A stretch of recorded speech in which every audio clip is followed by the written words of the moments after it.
Hello and welcome to this piece on direct mail.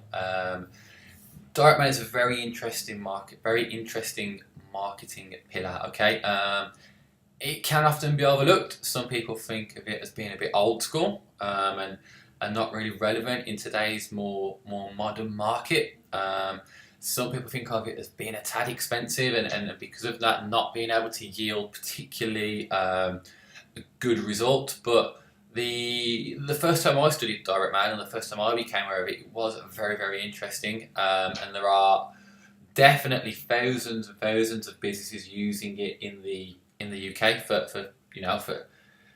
their great advantage. Really, it's something that's very valuable to understand. So let's get cracking and let's have a look at what exactly direct mail is and how you can utilise it in your business.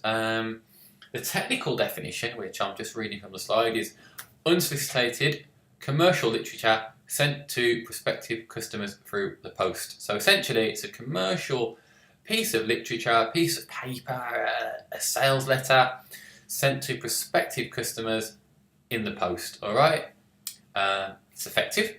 It's less competitive. It's less competitive because there's less people doing it. Way more people on Google than there is sending direct mail. It's recognisable because no one's doing it. If you do it well, it is very recognisable. It's inviting, and it will definitely bring you more customers. But what you need to consider really is, is direct mail for you, and would it work for you if you did it? Okay. What if you do go with direct mail? What are you going to send? Are you going to be sending something that the client can use? Is it just going to be a sales letter? All right. Is it even the right place for you to be? Are you already getting fantastic results from Facebook? If so, do you need to put in more money and more spending to driving traffic through Facebook? Or do you need to be looking at a new marketing pillar like direct mail? And it all comes down to the market, media, and message. Okay. Just like anything else. And let's take two products and let's have a look if we think they would be suitable for direct mail. Okay, my first product that I'm going to say, I'm going to pretend that I'm saying business advice. Okay, business growth advice. In particular, helping customers to market their business. Okay, so my market is small to medium-sized businesses located in the UK. The media that I'm going to use, I'm going to decide, is direct mail going to be right for me? And the message I want to put is, are you fed up of not achieving the growth and income that you deserve? If so, you need to speak to me. Okay, so what I need to think about is, if I send direct mail to these people, are they going to open it? Simple answer, yes they are. Okay, they are going to get my letters and they are going to open them. I have posts coming to the business every day. Therefore, I know that I can get posts, and I know that I can find their addresses, and I know that I can get my message out to them. All right. Opposite to that, I might want to target a 16 to 18-year-old to start an apprenticeship. Now, if I send them a letter in the post, are they likely to open it, or is it likely to sit on the front room table being ignored for a few days, and then maybe mom chucks it away or opens it, or if she does open it, she then passes it on, and if she does pass it on, does it get read? Does it get sort of understood properly? I think they're probably more effective media to go out to a 16 to 18-year-old than direct mail. Okay, going back to the first example, what you might be thinking is, well, if I want to target business owners, I'll go with email. All right, but how many emails does a business owner receive in a day? A lot. Okay, I want to do something that stands out, that gets me to the front of the queue, that gets me noticed. Okay, and there's not going to be that many other people sending direct mail apart from the bank and people collecting bills. All right, who else is going to be sending direct mail? Not that many. If I can do it well, I can stand out and I'll get to the front of the queue. But where can it go wrong? All right, bad maths. So if I make an offer in there and it's cost me a lot of money to do that offer, so let's say if I only think that 3 people are going to take the offer and 7 people take it and I can't afford that, it can result in a lot of problems for the business. let's say I calculate that I'm going to send out 100 letters, and I need to get, if I get 2 people back, I'll make enough money.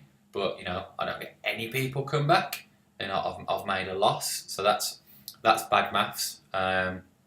Assumption of readership. So assuming that people are going to read it and that people are going to understand it is a bad thing to do. You need to get it proofed. Get it checked by someone. If possible, get it checked by someone who's away from your business, because people who are away from the business bring a fresh set of eyes, and your colleagues will already know the kind of message that you're trying to get across, and they'll make sort of off the cuff judgments that someone who's reading it with a fresh pair of eyes who maybe doesn't understand as well won't, and they'll tell you about that.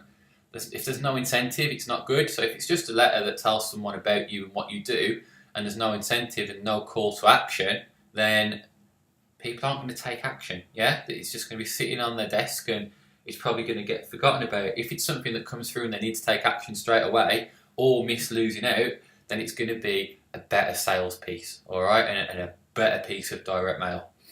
If there are urgent, wildly misleading headlines, then it looks like it's just an extravagant sales piece, all right? It looks like you're offering something that you cannot possibly deliver on, and when people see that, they don't believe it. If it's cold or impersonal, with a one-size-fits-all, I'm just sending this out to everyone type feel, they're going to think they're not very special. Why should I act on this? It's not great.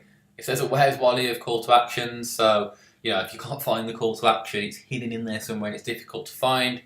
It's not going to be an effective piece. The call to action needs to be clear, needs to be bold. People need to know what they have to do to take action. And finally, we've got unrealistic goals. So if you're offering something that is unrealistic, that can't be done, and they know it can't be done, they're not going to take you up on it. Yes, you want to impress, and yes, you want to do things that maybe push the boundaries and make you seem innovative, and you're challenging the status quo in your industry.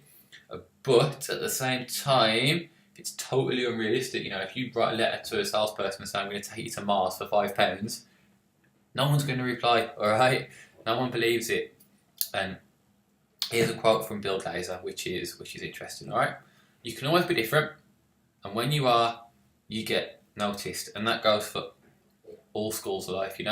See someone walking down the street in a bright lime green pair of trainers, they get noticed. For what reasons they get noticed, I don't know. I don't know if it's good or bad, but when you do things differently, you most certainly do get noticed. So here's some tricks to create an effective DM or direct marketing piece. Use a unique angle. So if something's normal in your industry, be different, all right? So the one that, this piece at the bottom is not a great piece by any means, but it is something different, okay? So let's get a free leprechaun when you have your new logo designed by Magentic State, all right? So it's something different, yeah? So what's a free leprechaun? I don't know. But it's quite funny, it's quite attractive, and it's something that's a little bit different. But one of the key things of direct mail is that it stands out, okay? And it really, really does stand out. How much mail does the average person get in a day? If it's me, I think I probably get less than 1 letter a day, to be honest. So if a letter comes through the door in a bright yellow envelope and it's got a box in it and it's all lumpy and it says Dear Adam on there and it's quite fancily made up, I'm going to be like, what is this? All right, what could this possibly be? I'm going to open it pretty much straight away because I'm excited to find out. If you look at a couple of examples on the right, if that comes through your door, you're thinking, what is this? Why have I got a little white box that says how to create a buzz on it? That is intriguing to me. I want to find out what it is and what it does and what it's gonna do for me. Again, here's an example from Europcar. If you have a look at the headline, faster delivery than your local takeaway.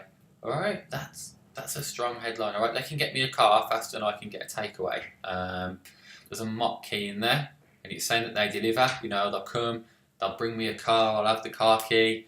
I'll be good to go. But they haven't sent it in a plain envelope, a plain brown envelope. They've sent it in this little box for one reason and one reason only, and that's to get it opened, alright? Get it noticed and to be different. If they would have sent this in a brown envelope with Dear Adam on the front, I probably would have made the assumption that it was a bill or some kind of formal correspondence, something that's a little bit boring, something that I'm really not particularly interested in. However, it's in a box. It's interesting.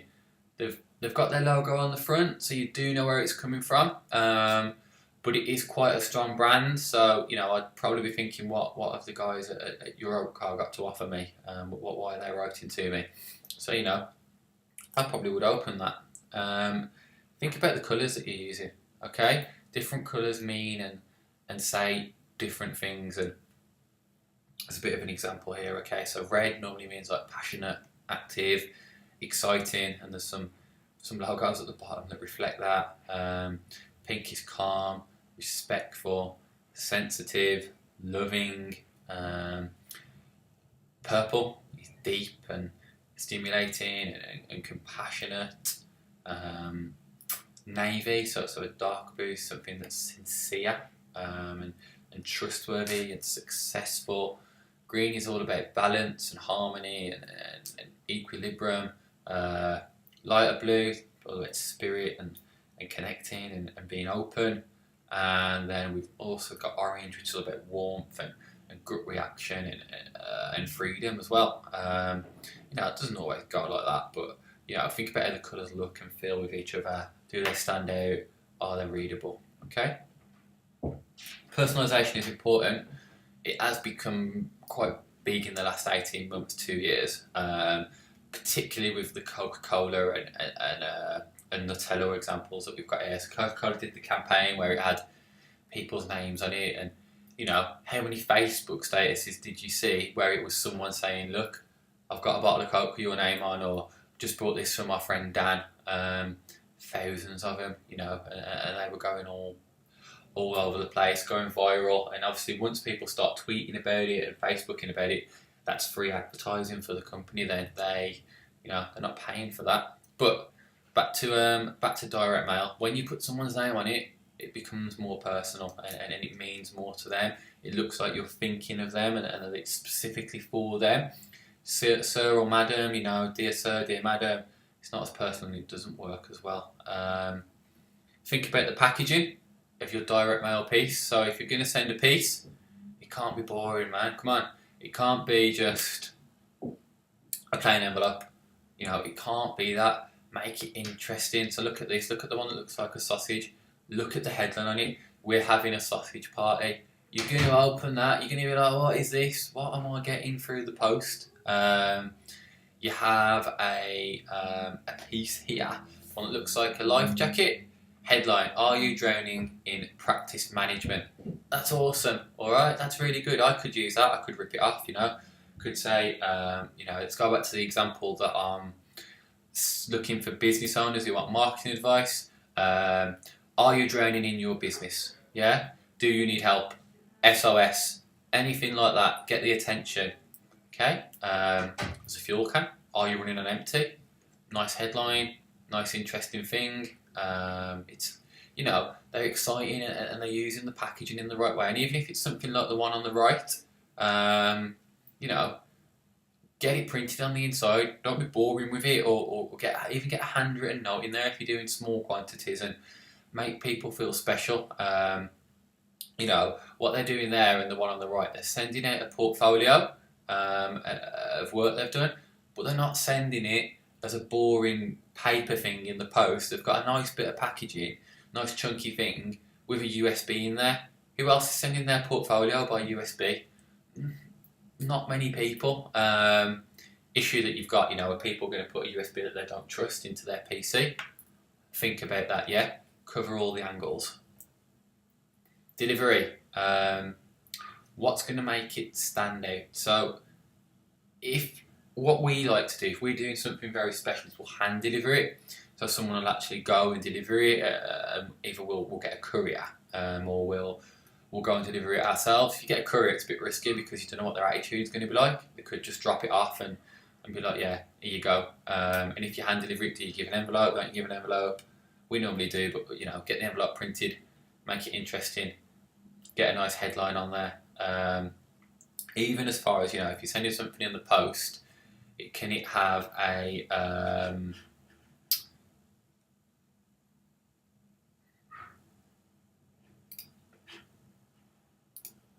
sending something in the post, can it have a bright yellow envelope? Will that make more people want to open it? Is it something that is, going to come in a big massive box and everyone around the office comes around and they're all like, what's that? Where you had that from? What's this all about? Build the excitement, get people around it, get them opening up your stuff. Just to recap, okay? Keep it interesting. Use bulk email if you need to. Make sure it hits the 3Ms. Make sure it's something that's going to fit in with you. Test it. Don't send out 100 things, hoping, oh yes, you're going to be really good. Small quantities first. See if they work. And then scale from there. Alright? As always, if you need any help, get in touch.